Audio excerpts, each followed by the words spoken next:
Hi guys, I am your English tutor Anurag Rai.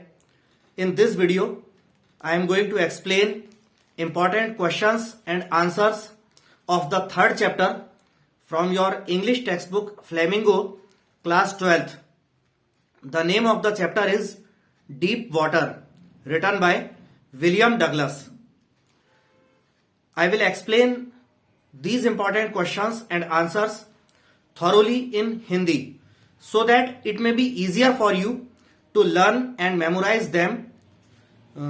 Dear students, before starting the questions and the answers, I would like to request you once more, if you like my videos and find them useful to you, then please subscribe my YouTube channel Anurag Rai English Tutor, and please don't forget to hit the bell icon so that you may get the latest updates and uploads on my YouTube channel Anurag Rai English Tutor.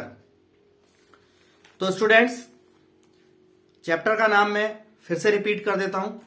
Deep water chapter का नाम है, William Douglas के द्वारा लिखा गया है और ये आपकी फ्लेमिंगो क्लास 12th की जो बुक है उसका थर्ड चैप्टर है. तो हम थिंक एज यू रीड इस हेडिंग से फर्स्ट क्वेश्चन लेते हैं. What is the miss adventure that William Douglas speaks about. वो दुर्घटना कौन सी है जिसके बारे में विलियम डगलस बात करते हैं, हमें इस चैप्टर में बताते हैं. तो आंसर है, William Douglas is speaking about the incident at YMCA swimming pool where he was almost drowned as a misadventure. ये कह रहे हैं कि विलियम डगलस जो हैं इस चैप्टर के ऑथर, ये हमें उस घटना के बारे में बताते हैं जो उनके याकिमा नाम के नदी के पास एक YMCA क्लब का स्विमिंग पूल था. उस पूल में वो लगभग डूबते हुए बचे, लगभग डूबते हुए और डूब के मरने से लगभग बच गए. उस दुर्घटना के बारे में वो बताते हैं. The author was 10 or 11 years old at that time and had barely begun to learn swimming, primarily by aping others. तो ये कह रहे हैं कि ऑथर जो है, लेखक विलियम डगलस, उस वक्त जब ये दुर्घटना घटी तो उस वक्त वो मुश्किल से 10 या 11 साल के रहे होंगे जब उनके साथ ये दुर्घटना घटी, और अभी उन्होंने बड़ी मुश्किल से ही कुछ थोड़ा बहुत तैरना सीखा ही था, थोड़ा बहुत हल्का फुल्का तैरना सीखा था. वो भी कैसे? बाय एपिंग अदर्स, मतलब दूसरों की नकल करके. वो स्विमिंग पूल पे जाते थे और दूसरे लोग जैसे उन्हें दिखते थे, जिस तरह से पानी में हाथ पैर छप छप करके मार रहे हैं, वैसे वो दूसरों की नकल करके थोड़ा बहुत हल्का फुल्का उन्होंने तैरना सीखा ही था. तब उनके साथ ये स्विमिंग पूल में डूबकर मर जाने से लगभग जो बाल बाल बच गए थे, वो घटना घटित हुई. आगे है, इस क्वेश्चन को अगर आपको थोड़े बड़े में लिखना हो तो इसी में आगे हम जोड़ देते हैं. As he was suddenly thrown into the water by someone and he couldn't swim, he started drowning. जब विलियम डगलस जो है वो अच्छी तरह से तैर नहीं पाते थे और उन्हें किसी के द्वारा पानी में, स्विमिंग पूल के पानी में उठाकर फेंक दिया गया, तो वो लगभग पानी में डूबने लगे. The struggle to come to surface and to avoid getting drowned left him with a deep fear of water which deprived him from enjoying water related activities for many years. तो पानी में जब वो डूब रहे थे, वहां से ऊपर वापस पानी की ऊपर सतह पर, सरफेस पर जो है, पानी के बाहर जमीनी सतह पर सरफेस पर आने का जो स्ट्रगल उन्होंने किया और डूबने से बचने का जो प्रयास उन्होंने किया, उसने क्या किया? Left him a deep with a deep fear of water. उस संघर्ष ने और डूबने से बचाने, खुद को डूबने से बचाने के प्रयास ने उनके मन में पानी के प्रति गहरा डर भर दिया. जिससे उनकी पानी से रिलेटेड जो एक्टिविटीज थी, जो उनको बहुत पसंद थी, जो एंजॉय करना पसंद थी, जैसे बोटिंग करना या फिशिंग आदि करना, इससे ये वंचित रह गए उस डर के कारण। क्योंकि पानी से जब डर बैठ गया, पानी से डूबने के कारण डर बैठ गया, तो फिर वो पानी में जाना उन्होंने बंद कर दिया। और वाटर रिलेटेड जो एक्टिविटीज हैं, बोटिंग करना, स्विमिंग करना, उनके शौक या एंजॉयमेंट से वो वंचित रह गए कई वर्षों तक। अब अगला क्वेश्चन है, what were the series of emotions and fears that Douglas experienced when he was thrown into the pool? What plans did he make to come to the surface? तो वो कह रहे हैं कि जब विलियम डगलस को pool में किसी के द्वारा फेंक दिया गया था, तो वो series of emotions and fears, तो उनके मन में चल रही भावनाओं और डर की जो कड़ियां थी, सीरीज थी, वो क्या रही, और उन्होंने ऊपर सतह की ओर आने की क्या योजनाएं बनाई। कब? जिस वक्त वो नीचे की ओर डूब रहे थे, तब बाहर सरफेस पर आने की क्या योजना बनाई। तो आंसर में कहते हैं, When Douglas was thrown into the water, he got panicked. जब विलियम डगलस को किसी के द्वारा पानी में फेंक दिया गया, तो वो पैनिक यानी भयभीत हो गए। He felt his legs hung as dead weights, paralyzed and rigid. उन्होंने ऐसा महसूस किया कि जैसे उनकी टांगें जो हैं, उनके पैर जो हैं, वो किसी मृत इंसान के पैरों की तरह बेजान से लटक गए थे। पैरालाइज्ड एंड रिजिड, बिल्कुल जैसे लकवाग्रस्त पैर हो जाते हैं कि जो उठाने से उठते भी नहीं है, ऐसे, और रिजिड बिल्कुल कठोर, ठोस और लकवाग्रस्त जैसे बेजान टांगें, पैर उनके हो गए थे पानी में जिस वक्त वो डूब रहे थे तब। ही लॉस्ट हिज ब्रेथ, उनकी सांस जो है वो चली गई, पानी में सांस नहीं ले पा रहे थे। His lungs ached and heart pounded loudly, उनके फेफड़ों में पानी भर जाने की वजह से बहुत भीषण दर्द हो रहा था और हृदय जो है वो बहुत जोर जोर से धड़क रहा था। He felt suffocated by the water, और पानी जो नाक में, मुंह में, सब जगह घुस गया था और जिससे वो सांस नहीं ले पा रहे थे, उससे वो घुटन महसूस कर रहे थे, सांस नहीं ले पा रहे थे। ही गॉट डिजी, उनको चक्कर आ रहे थे। The sudden realization of being thrown into the water did not make him lose his wits immediately. और अचानक से इस बात का एहसास होना कि उन्हें किसी के द्वारा पानी में फेंक दिया गया है और वो पानी में डूब रहे हैं, इससे उनकी बुद्धि जो है, उन्होंने अपनी बुद्धि पर तुरंत कंट्रोल नहीं खोया था। कुछ समय तक उनकी बुद्धि, उनका दिमाग काम कर रहा था। Though he was frightened, he thought of a trick to come up to the surface. हालांकि वो भयभीत थे, लेकिन फिर भी पानी में नीचे जाते जाते, जिस वक्त वो नीचे डूबते हुए नीचे जा रहे थे, तब भी उनके मन में एक ट्रिक, एक युक्ति आती है ऊपर की ओर, बाहर सरफेस पर पहुंचने की। He planned to allow himself to go down till his feet hit the bottom so that he could make a big jump, come to the surface, lie flat on the water and paddle to the edge of the pool. उन्होंने ये योजना बनाई कि जब वो पानी में नीचे जा रहे थे, तो उन्होंने योजना बनाई कि बिना किसी रोक टोक, बिना कुछ प्रयास के मैं नीचे ही जाता रहता हूं। और उनने ये सोचा, विलियम डगलस ने, कि जब मैं बिल्कुल नीचे, स्विमिंग पूल का एक बॉटम होता है, तल, कहीं पे तो आके उसका तल होगा, तो उन्होंने ये योजना बनाई कि मैं नीचे ही जाता रहता हूं, और जब मेरे पैर नीचे आते आते तल पर टकराएंगे, तो पैरों को घुटनों के बल नीचे मोड़कर ऊपर की ओर बिग जंप, तेज छलांग लगाऊंगा, और उस तेज छलांग से जब पानी के ऊपर तक, पानी की ऊपरी सतह तक आ जाऊंगा, तब हाथ पैरों से पैडल करके स्विमिंग पूल के किनारे तक पहुंचूंगा। ऐसी उन्होंने योजना बनाई। आगे अगला क्वेश्चन है, how did this experience affect him?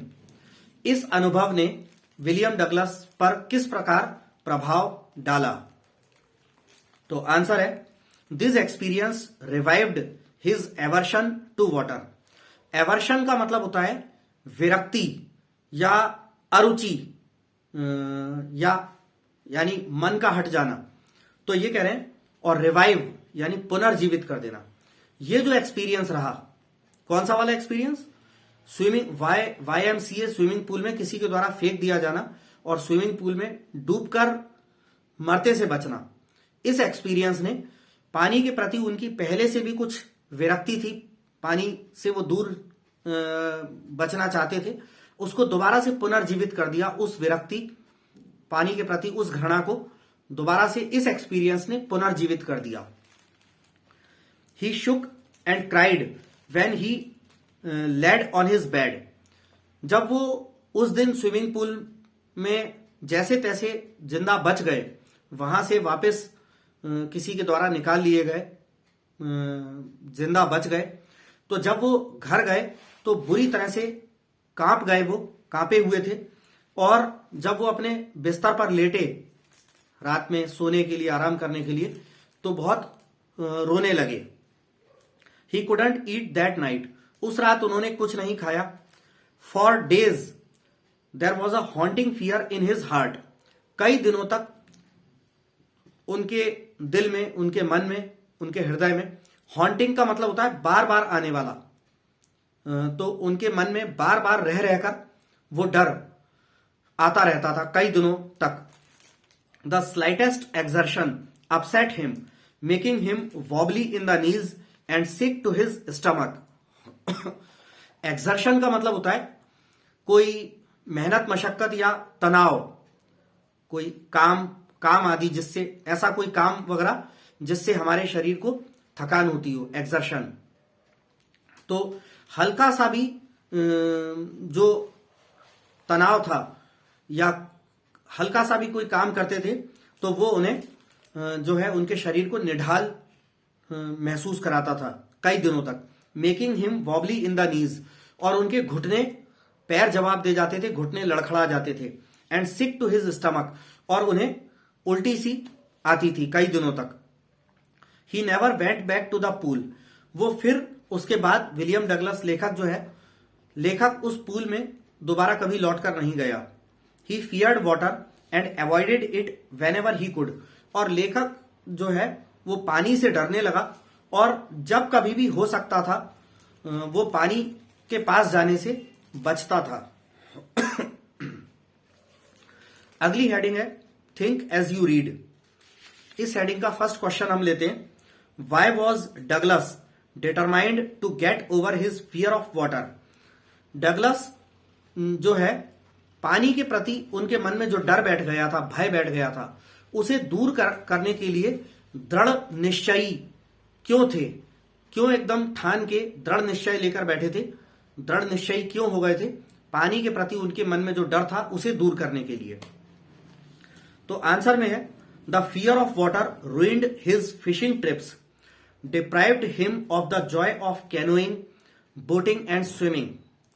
तो ruin का मतलब होता है बर्बाद कर देना। डिप्राइव मीन्स वंचित रखना, यानी किसी को कोई चीज मिल ना पाए, प्राप्त ना हो पाए, वंचित रह जाए वो। कैनोइंग जो है वो एक कैनो जो है वो एक प्रकार की बोट होती है, लेकिन बोट तो कुछ कुछ बड़ी भी होती है, उसमें कई सारे सवारी यात्री बैठ जाते हैं। मगर कैनोइंग जो है वो एक पतली सी नाव से करी जाती है, जिसमें सिंगल सीटर वो नाव होती है, पतली सी लंबी सी होती है, एक व्यक्ति बैठ पाता है उसमें। डोंगी, उसको हिंदी में डोंगी कहते हैं। तो ये कह रहे हैं कि पानी के प्रति उनके मन में जो भय बैठ गया था, उस भय ने उन्हें कई सारी वाटर रिलेटेड एक्टिविटीज, पानी से संबंधित गतिविधियों से वंचित कर दिया था। ऐसी गतिविधियों से जिनको वो बहुत पसंद करते थे, वो उनकी बहुत हॉबी थी, बहुत बड़ा शौक था उनको करना। जैसे बोटिंग करना। अब बोटिंग करने के लिए तो पानी में ही जाना पड़ेगा ना। बोट हम लैंड एरिया पे, खेत में तो नहीं चला पाएंगे। बोट तो हमें पानी में ही चलाना पड़ेगी, चाहे वो नदी हो, तालाब हो, झील हो, समुद्र हो, बोट तो हमें पानी पे चलाना पड़ेगी। उसके लिए पानी के अंदर जाना पड़ेगा बोट को लेकर, और पानी को देख के उन्हें डर लगता था। तो बोटिंग करना, कैनोइंग, डोंगी से नौका की यात्रा करना, फिशिंग करना, मछली पकड़ना, ये सब उनके जो बहुत अच्छे शौक थे उससे वंचित कर दिया था उस डर ने, जो पानी के प्रति जो डर उनके मन में बैठ गया था उसने। He used every way he knew to overcome this fear he had developed since childhood. और ये जो डर जो उन्होंने अपने बचपन से विकसित कर लिया था, धीरे धीरे बचपन से उनके मन में घर कर गया था, इस डर को दूर करने के हर संभव तरीका जो जो वो जानते थे उसको वो आजमा के देख चुके थे। He determined to get an instructor and learn swimming to get over his fear of water. फिर उन्होंने अंततः पानी के प्रति अपने मन में बैठे हुए डर को, भय को दूर करने के लिए स्विमिंग का एक कोच, यहां पे इंस्ट्रक्टर वर्ड प्रयोग किया गया। इंस्ट्रक्टर माने जो इंस्ट्रक्शन देता है, निर्देश देने वाला, निर्देशक, या अपन कोच कह सकते हैं, या ट्रेनर कह सकते हैं, या टीचर कह सकते हैं स्विमिंग का। तो उन्होंने स्विमिंग का एक टीचर, स्विमिंग का एक कोच, ट्रेनर रखने का फैसला लिया। उसको उसकी फीस देकर जो है उससे, कोच से, इंस्ट्रक्टर से स्विमिंग सीखने का फैसला किया, पानी के प्रति अपने मन में जो डर बैठ गया था उसे दूर करने के लिए।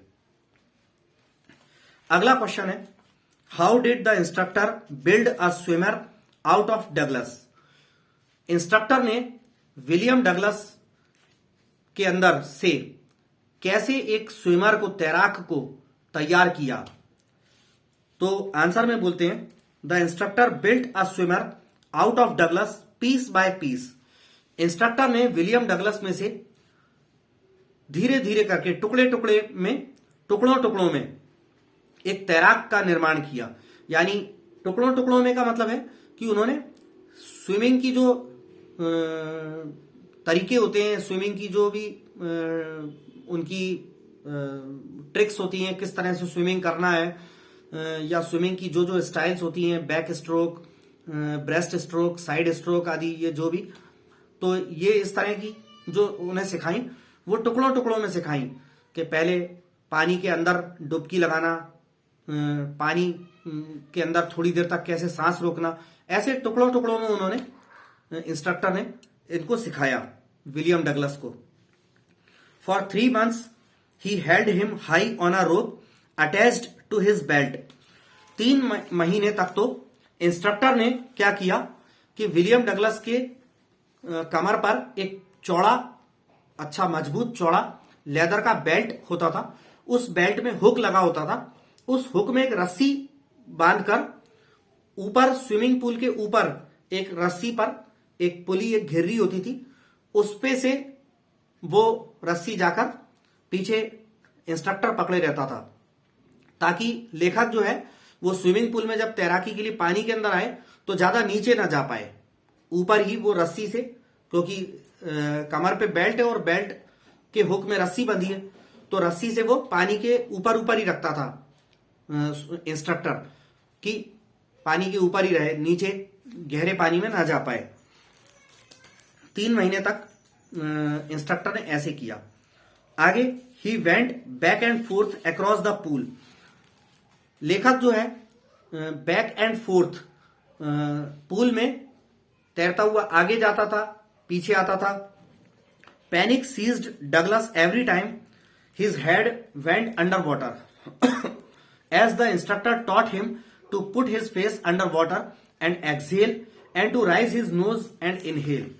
और जब जब लेखक विलियम डगलस का सिर पानी के नीचे जाता था, तब तब उनके मन में, दिल में भय आ जाता था, डर बैठ जाता था, क्योंकि इंस्ट्रक्टर ने उनको सिखाया था, उनको समझाया था और ऐसा करने को कहा था, ऐसा सिखाया था कि क्या, put his face under water and exhale, कि अपना चेहरा पानी के नीचे करे और सांस छोड़े, और फिर पानी से बाहर सिर निकाले और सांस को इनहेल करे, सांस को अंदर ले।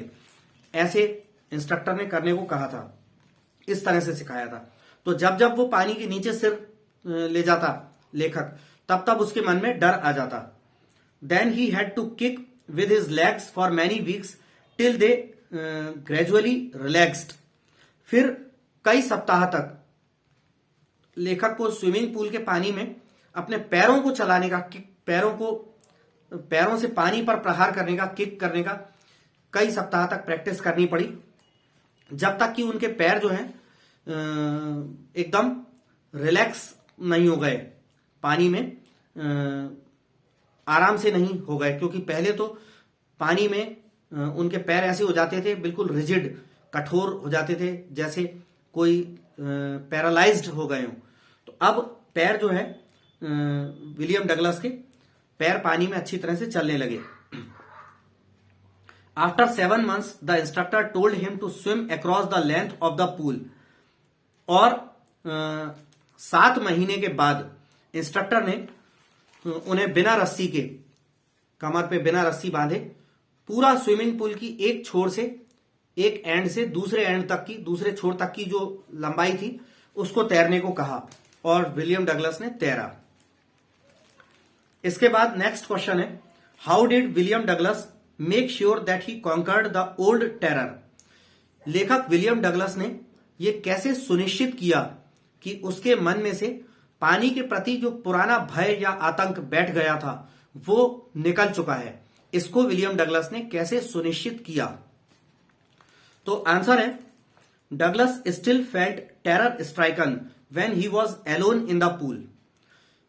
विलियम डगलस जो है जब कभी भी पूल में अकेले होते थे, इंस्ट्रक्टर नहीं होता था और दूसरे जो स्विमिंग करने वाले आते थे वो भी नहीं होते थे, जब कभी लेखक स्विमिंग पूल में अकेला होता था तब वो कैसा महसूस करता था? टेरर स्ट्राइकन, भय का मारा, भय से ग्रस्त, भय ग्रसित महसूस करता था स्विमिंग पूल में अकेला होने पर। 7-8 महीने के अभ्यास के बाद, स्विमिंग सीख लेने के बाद भी जब वो पानी में अकेला होता था तो डरता था। आगे है, he swam the length up and down.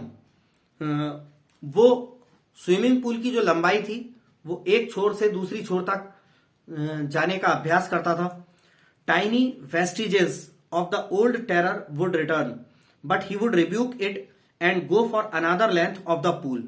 Tiny मतलब छोटे, और वेस्टिजेस का मतलब है कि यादें, तो छोटी मोटी यादें पुराने भय की, पहले जो काफी वर्षों पहले जो पानी के प्रति भय बैठ गया था मन में, उसकी पुरानी यादें कभी कभी लौट आती थी। जब वो पानी में, स्विमिंग पूल में पानी में तैराकी कर रहे होते थे तो पहले कैसे वो डूब के मरते मरते बचे, वो पुरानी यादें लौट आती थी।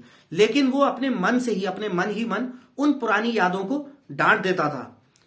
जैसे पुरानी यादें, अब आप सोचेंगे कि वो कोई इंसान थी क्या पुरानी यादें जिन्हें वो डांट देता था, लेकिन नहीं, ऐसा होता है। अगर आप किसी चीज से डरे हो, वो डर आपके मन में फिर से आ गया और आप उस डर को निकालने के लिए उस डर को डांटो कि ए डर, तू अब मुझे डरा नहीं सकता, अब मैं तुझसे डरने वाला नहीं हूं, ठीक है। तो इस तरह से वो विलियम डगलस अपने उस पुराने भय को डांटता था गुस्से से कि अब तू मुझे डरा नहीं सकता, अब तू मेरा कुछ नहीं बिगाड़ सकता, और वो फिर से तैरने के लिए चला जाता था लेखक। आगे है, आगे बोलते हैं, he was still not satisfied. लेकिन इसके बाद भी लेखक जो है संतुष्ट नहीं था। He was not sure that all the terror had left. लेखक को अपने मन में यह सुनिश्चित नहीं था कि पूरा का पूरा भय जो है वो चला गया है। उसे लगता था कि थोड़ा बहुत भय अभी भी मेरे मन में पानी के प्रति जो है, अभी भी थोड़ा बहुत डर बाकी है। So he went to Lake Wentworth, dived off a dock at Triggs Island and swam 2 miles across the lake. तो पानी के प्रति इस डर को दूर करने के लिए लेखक ने अब स्विमिंग पूल के अलावा कुछ झील या नदियों में तैरने का फैसला किया, क्योंकि स्विमिंग पूल में तैरना जो है बहुत आसान होता है। पूल की एक अपनी निश्चित साइज होता है और पानी उसमें स्टिल होता है, लेकिन नदी या तालाब में पानी बहता है।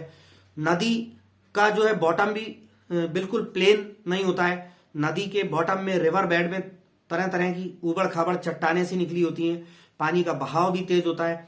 स्विमिंग पूल में बाहर से देखो तो स्विमिंग पूल का बॉटम जो है नजर आता है, तल नजर आता है, जबकि झील या तालाब या नदी का बाहर से देखने पर बॉटम, तल नजर नहीं आता है। तो इसमें कह रहे हैं कि फिर लेखक ने क्या किया, so he went to Lake Wentworth. तो लेखक वेंटवर्थ नाम की एक झील गए, dived off a dock at Triggs Island, और उस झील में ट्रिक्स आइलैंड नाम की एक जगह पर एक चट्टान से लेखक ने लेक में, झील में, कौन सी झील, लेक वेंटवर्थ, उसमें एक चट्टान से छलांग लगा दी। And swam 2 miles across the lake, और उस झील के जिस जगह से, ट्रिक्स आइलैंड वाली जगह से उन्होंने छलांग लगाई थी पानी में, वहां से 2 मील की दूरी तक, जो उसका दूसरा छोर था, वहां तक तैर करके पहुंचे। 2 मील का मतलब है कि 1 मील यानी 1 mile, 1 mile is equal to 1.6 kilometres. And he swam 2 miles, it means he swam about 3.2 kilometres.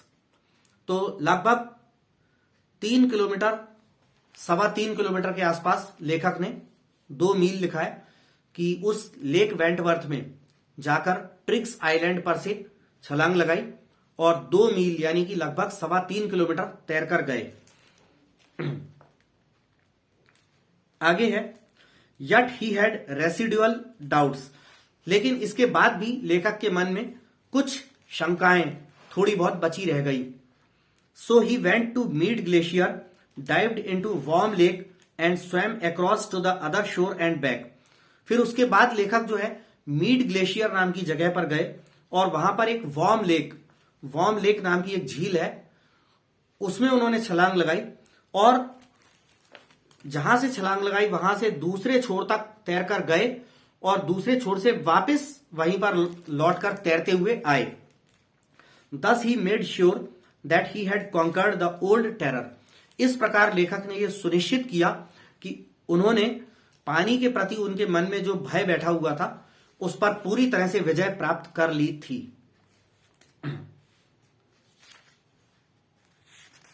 अब आगे अंडरस्टैंडिंग द टेक्स्ट नाम की हेडिंग में से पढ़ते हैं। How does Douglas make clear to the reader the sense of panic that gripped him as he almost drowned.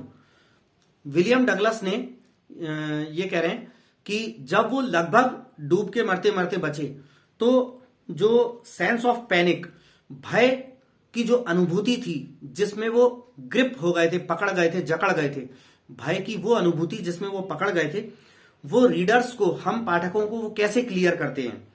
आगे एक और इसमें जुड़ा हुआ है question, describe the details that have made the description vivid, और उन विवरणों का भी वर्णन करें जिसने लेखक के द्वारा किए गए इस विवरण को जीवंत बनाया है, सजीव सरीका बना दिया है। तो आंसर में कहते हैं, Douglas gives a detailed account of his feelings and efforts to save himself from getting drowned. तो ये कह रहे हैं विलियम डगलस जो है,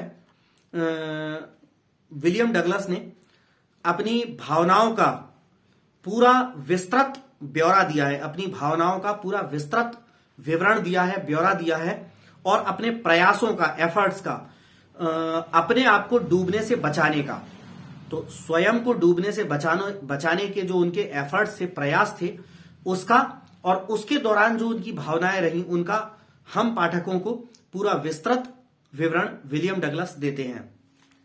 ही takes us through his near death experience at the pool by detailing every aspect associated to it.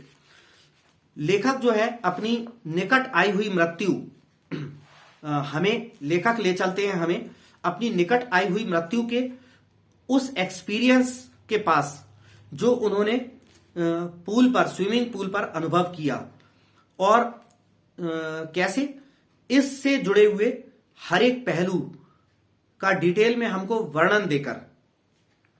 He uses literary devices to make the description graphical and vivid. तो लेखक जो है इस डिस्क्रिप्शन को, इस वर्णन को चित्रमय और सजीव, जैसे कि हम अगर लेखक के इस चैप्टर को पढ़ें तो हमारे मन में एक इमेज बन जाए, चित्र बन जाए कि कैसे वो डूब रहे होंगे, कैसे पानी में हाथ पैर चला रहे होंगे। तो लेखक ने अपने इस विवरण को एकदम सजीव और चित्रमय बनाने के लिए लिटरेरी डिवाइसेस यानी साहित्यिक उपकरणों का प्रयोग किया है। आगे, his feeling of suffocation,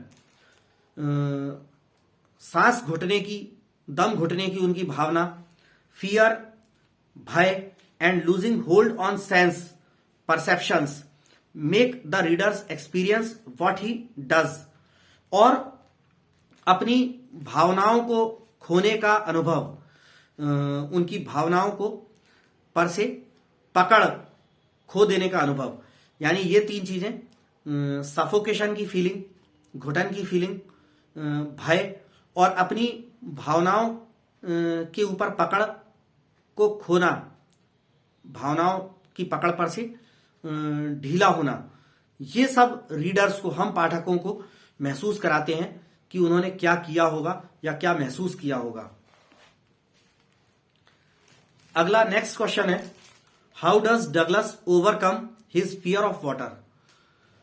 William Douglas ने पानी के प्रति अपने मन में जो डर बैठ गया था उस पर कैसे विजय प्राप्त करी। तो आंसर है, क्वेश्चन में एक बार फिर से रिपीट कर दूं कि पानी के प्रति अपने मन में बैठे डर पर लेखक विलियम डगलस ने कैसे विजय प्राप्त करी। आंसर में बोलते हैं, Douglas took the help of an instructor to learn swimming who worked on his fear very methodically. तो विलियम डगलस ने पानी के प्रति अपने डर को दूर करने के लिए एक इंस्ट्रक्टर यानी स्विमिंग के कोच की सेवाएं प्राप्त करी, और उस कोच ने बड़े ही व्यवस्थित तरीके से विलियम डगलस को तैराकी सिखाई और पानी के प्रति उनके मन में बैठे डर को बड़े व्यवस्थित तरीके से उस इंस्ट्रक्टर ने दूर किया। For 3 months he was taken across the pool with the help of a rope. 3 महीने तक इंस्ट्रक्टर के द्वारा विलियम डगलस को पूल के एक छोर से दूसरे छोर तक तैरते हुए ले जाना और वापस लाना, ये एक रस्सी से बांध कर किया गया। कमर पर रस्सी बांध दी गई थी उससे, ताकि वो पानी में नीचे न डूब जाए। ऐसा 3 महीने तक किया गया। The instructor taught him to exhale under water and inhale through raised nose. Instructor ने उन्हें सिखाया कि कैसे पानी के नीचे जब सिर ले जाना है तब सांस छोड़ना है, और पानी से बाहर सिर निकालना है तब सांस इनहेल करना है, सांस अंदर लेना है। He made him kick his legs to make them relax. Instructor ने उनको पानी में कैसे पैरों को चलाना है, पानी के अंदर पैर कैसे चलाने, पैरों को कैसे किक करना है, यह सिखाया, जब तक कि उनके पैर जो है आराम से ढीले नहीं पड़ गए। पहले डर के मारे पानी में उनके पैर कड़क हो जाते थे। After about 6 months, Douglas could not only swim well, but also free of his fear to great extent. ये इस लाइन को दोबारा पढ़ दूं, थोड़ा सा कुछ जगह मिसप्रिंट है तो मुझे क्लियरली दिखाई नहीं दे रहा था। After about 6 months, Douglas could not only swim well, but also free of his fear to great extent.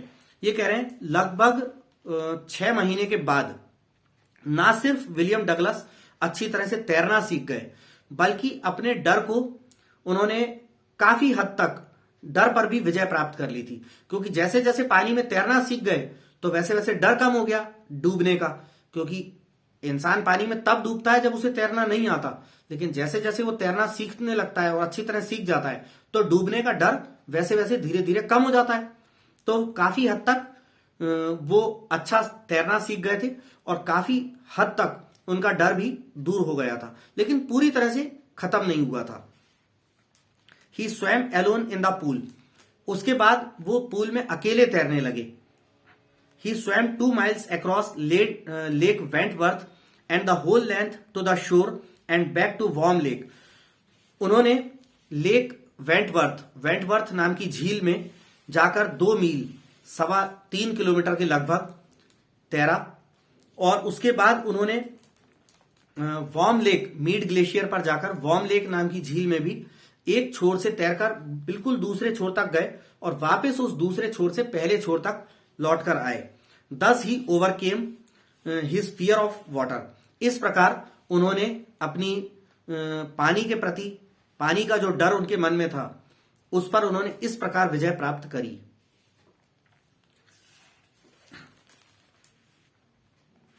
अगला क्वेश्चन है, why does Douglas as an adult recount a childhood experience of terror and his conquering of it? What larger meaning does he draw from this experience? दो questions एक में मिलाकर बनाए हुए हैं। तो कह रहे हैं कि why does Douglas as an adult recount a childhood experience of terror and his conquering of it? William Douglas अब बड़े होकर, एडल्ट होकर, विलियम डगलस अब बड़े हो गए, एडल्ट हो गए, तो एक एडल्ट के रूप में वो अपने बचपन वाला एक्सपीरियंस, जब वो छोटे थे, बचपन का वो वाला एक्सपीरियंस, भय का एक्सपीरियंस, भय या आतंक या जो डर उनके मन में बैठ गया था, वो डर और उस डर पर विजय प्राप्त करने का जो अनुभव है, वो अब बड़े होकर हमें क्यों बताते हैं? जब बड़े होने के बाद अपना पुराना बचपन का डर और उस डर पर कैसे उन्होंने विजय प्राप्त करी, इसका वर्णन वो हमें क्यों देते हैं? What larger meaning does he draw from this experience? इस अनुभव से वो कौन सा बड़ा अर्थ निकालते हैं? तो आंसर में है, this the experience of terror was a handicap Douglas suffered from during his childhood. ये कह रहे हैं कि ये भय का ये अनुभव जिससे विलियम डगलस अपने बचपन में गुजरे, डर का, भय का वो अनुभव जिससे विलियम डगलस पीड़ित रहे अपने बचपन के दौरान, वो एक हैंडीकैप था, वो एक बाधा था, रुकावट था उनके जीवन में। His conquering of the fear shows his determination, will power and development of his personality. इस डर पर उनके द्वारा जीत प्राप्त करना यह दर्शाता है उनके डिटर्मिनेशन को, दृढ़ संकल्प को, विल पावर, इच्छा शक्ति को, and development of his personality, और उनके व्यक्तित्व के विकास को दर्शाता है। The experience had a deep meaning for him. इस अनुभव का उनके लिए एक गहरा अर्थ है। In death there is peace. मृत्यु में शांति होती है, ऐसा विलियम डगलस का मानना है कि मृत्यु में शांति होती है। There is terror only in the fear of death. भय या डर सिर्फ मृत्यु के डर में होता है, मरने के डर में डर होता है। All we have to fear is fear itself. जो कुछ हमको भय है वो सिर्फ भय का भय है, डर का डर है हमें, जो कुछ भी डर है हमारे मन में। आगे बोलते हैं, he had experienced both the sensation of dying and the terror that fear of it can produce. The will to live somehow grew in intensity. और आखिरकार उन्होंने जो है उन्होंने मृत्यु की भावना और भय की यह भावना जो निर्मित करती है, मतलब मैं इसको दोबारा समझा दूं कि लिख रहे हैं, ही हैड एक्सपीरियंस्ड बोथ। उन्होंने दोनों चीजों का अनुभव किया। कौन सी दोनों चीजें? द सेंसेशन ऑफ डाइंग, मृत्यु की सनसनी, मृत्यु की भावना या संवेदना, उसको अनुभव किया। And the terror that fear of it can produce, और वो भय जो इसका डर उत्पन्न करता है, इसको भी इन्होंने अनुभव किया। The will to live somehow grew in intensity. जीने की इच्छा जो है तीव्रता से बढ़ती है। और आखिर कह रहे हैं, आखिरी लाइन में बोल रहे हैं, at last he felt released, free to walk the trails and climb the peaks and to brush aside fear. आखिरकार उन्होंने मुक्त महसूस किया, पर्वतीय रास्तों की पगडंडियों पर चलने के लिए, पहाड़ों की चोटियों पर चढ़ने के लिए, और अपने डर को एक तरफ हटा देने के लिए उन्होंने मुक्त महसूस किया। तो